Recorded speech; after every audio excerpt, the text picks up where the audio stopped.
धातुओं के रासायनिक गुणधर्म।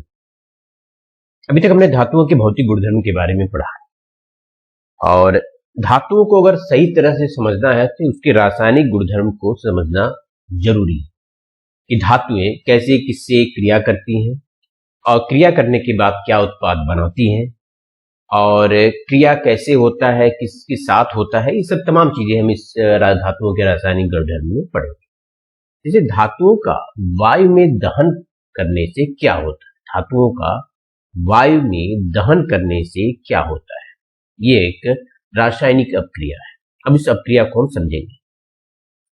तो जैसे कि मैग्नीशियम ऑक्सीजन की उपस्थिति में जब जलता है तो एक सफेद कलर का चमकीला लौ आपको देखने को मिलता है और अपक्रिया के दौरान, अपक्रिया के बाद जब धातु ऑक्सीजन के में साथ अपक्रिया करते हैं, उसमें जब धातुओं का वायु में दहन कराया जाता है तो अपक्रिया होती है। उस अपक्रिया के बाद धातु ऑक्साइड प्राप्त होता है।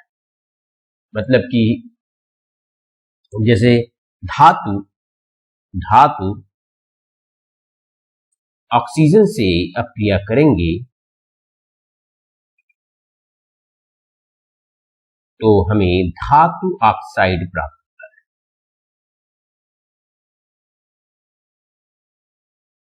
जैसे कॉपर का ऑक्सीजन के से क्रिया करने पर कॉपर ऑक्साइड 2CuO प्राप्त होता है। Copper oxide, copper oxide. वहीं एल्युमिनियम का ऑक्सीजन से क्रिया करने पर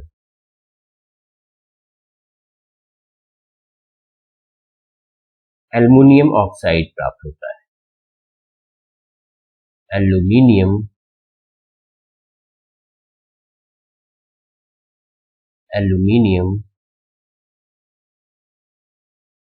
ऑक्साइड। और ये धातु के ऑक्साइड, जैसे कि कॉपर ऑक्साइड अगर हाइड्रोक्लोरिक अम्ल से क्रिया करता है तो क्रिया के बाद हमें लवण और जल प्राप्त होता है। और धातु के ऑक्साइड एक क्षारकीय प्रकृति के होते हैं और कुछ धातु के ऑक्साइड क्षारकीय प्रकृति के ना ही होते तो क्षारकीय और अम्लीय दोनों प्रकृति के होते हैं, इसलिए उनको उभयधर्मी भी कहते हैं। ऐसे धातु के ऑक्साइड को उभयधर्मी ऑक्साइड कहते हैं, जो कि क्षार और अम्ल दोनों की तरह बिहेव कर रहा हो या उसका प्रकृति हो। तो जैसे कॉपर ऑक्साइड छोड़िए, एल्युमिनियम ऑक्साइड Al2O3 जब हाइड्रोक्लोरिक अम्ल से अपक्रिया करता है तो हमें लवण 2AlCl3 और जल प्राप्त होता है। क्योंकि ये अम्ल है और ये क्षार है, ये क्षारीय प्रकृति है, ये अम्लीय प्रकृति है। अम्ल और क्षार क्रिया करते हैं तो लवण और जल प्राप्त होता है, जैसे कि आप जानते हैं। लेकिन यहाँ पे एल्युमिनियम का ऑक्साइड उभयधर्मी ऑक्साइड है, क्योंकि ये क्षारीय और अम्लीय दोनों प्रकृति को शो करता है। तो यहाँ पर तो एल्युमिनियम क्षार की प्रकृति को शो करता है, लेकिन यहाँ क्षार के साथ सोडियम हाइड्रोक्साइड जो कि क्षार है, इसके साथ ये अम्लीय प्रकृति शो करेगा, प्रदर्शित करेगा Al2O3। तो अम्ल और क्षार क्रिया करेंगे तो लवण, सोडियम एल्यूमिनेट और जल प्राप्त होगा। इसमें अम्ल के साथ क्रिया करने के दौरान Al2O3 क्षारक का काम किया और फिर क्षारक के साथ क्रिया के दौरान Al2O3 अम्ल का काम किया। तो ये उभयधर्मी ऑक्साइड है।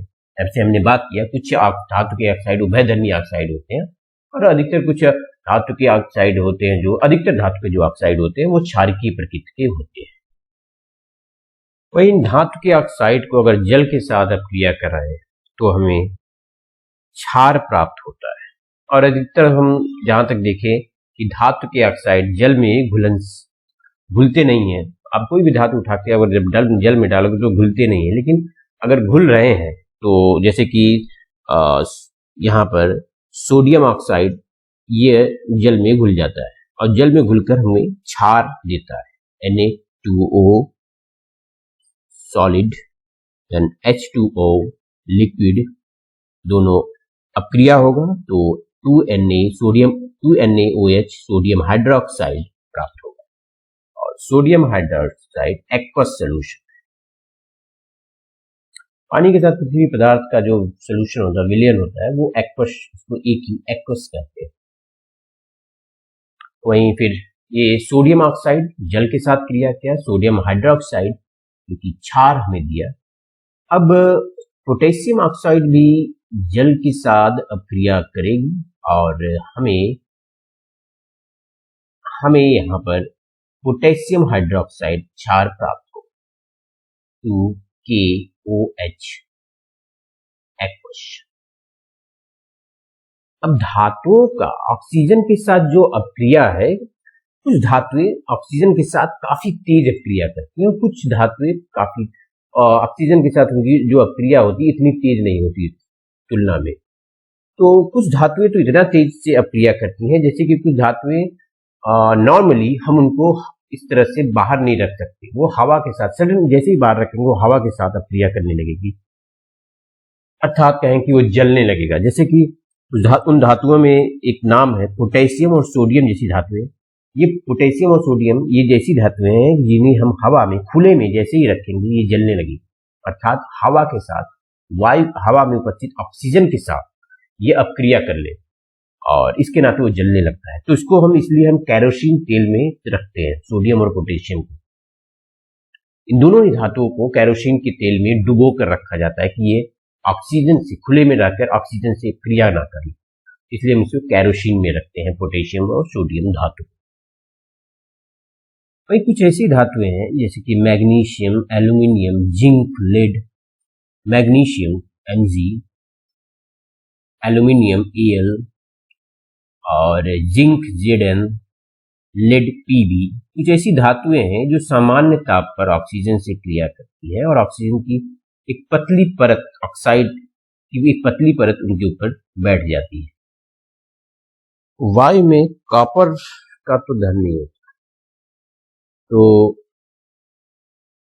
लेकिन जब हम कॉपर को गर्म करते हैं, कॉपर को धातु को गर्म करते हैं, तो कॉपर ऑक्साइड की काले रंग की परत उस कॉपर पे चढ़ जाती है।